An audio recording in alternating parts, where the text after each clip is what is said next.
odd to you about positioning of what it looks like hearing this coming from somebody Absolutely black? not. Hold No, on, it's not. It's hold not odd. on, hold on. because that's what we're hearing from people in this chat, bro. That's what Wildflower, and that's what I forgot the African dude that was talking earlier. When he was talking about an African-led coalition, they kind of was mentioning that was the point of positioning to have somebody black in this role. I'm saying So I it's mean, no if you can different. hold on. So the last thing I'll say before you go again is that if we could actually straighten this out, then we can actually get somewhere. If you can answer these actual questions and actual points about, okay, is this strategic plotted, or can you see why somebody else might think that? Yo, bro, I'm gonna tell you how simple the answer is, right? He represents the same thing going on in the Ivory Coast, right? There are sellouts on both sides, right? But he doesn't represent black thought. He doesn't represent what most blacks in America, if they even had knowledge of what's going on, Most would people don't even know support. who he But he's not a was. sellout. He's Thank not a you. We sellout don't at even know all. Langley Yeah, I don't over think he's here. a He's not a sellout either, Yeah, sellout. yeah, dog. yeah, but He's okay, just but a we'll bullshitter, hold bro. on, He's guys. just One doing mic, his job. one mic. Will, can you give us like an example of what the majority of black thought represents? Most blacks in America don't even know anything about Langley. He's not on our radar. Right now, all we care about is Carmelo at the moment, right? But what I'm saying is, when you look at his place in the American military complex and what he represents on that continent, that is not what black thought and black people You taking are it personal, aligned with. bro. Huh? Exactly.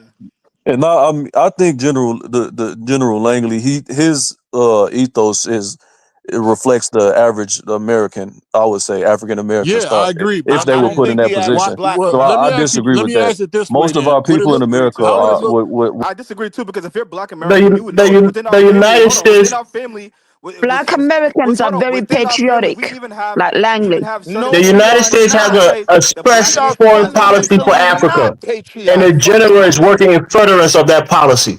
That's all he's doing. They So have a express foreign policy, and he's working in furtherance of that policy. so He's if you not could there say to it go different, if he was to become white, an let me ask activist that. for When Africa. Thurgood, No, watch this. no, When nobody Thurgood Marshall died, and right? that right Look. there in When itself Thurgood is the Marshall, problem. now when he died, when he No, retired, right? because you They have replaced a him with military what? code of Hold conduct. You on. can't go out Hold there and on. try to go against the military No, or but chain of that's command because you're Listen, black listen. and these Hold other on. Let people me are make a black, so point. you got Let to me make fight a for the point, black right? people.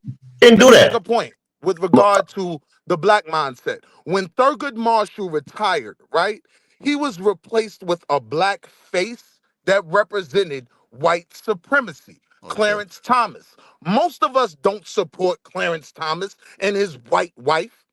That's not what we put on But our shoulders really, and celebrate. how can you not support Clarence Thomas and his white wife, but support Kamala Harris and her white I husband? never said I supported Kamala either.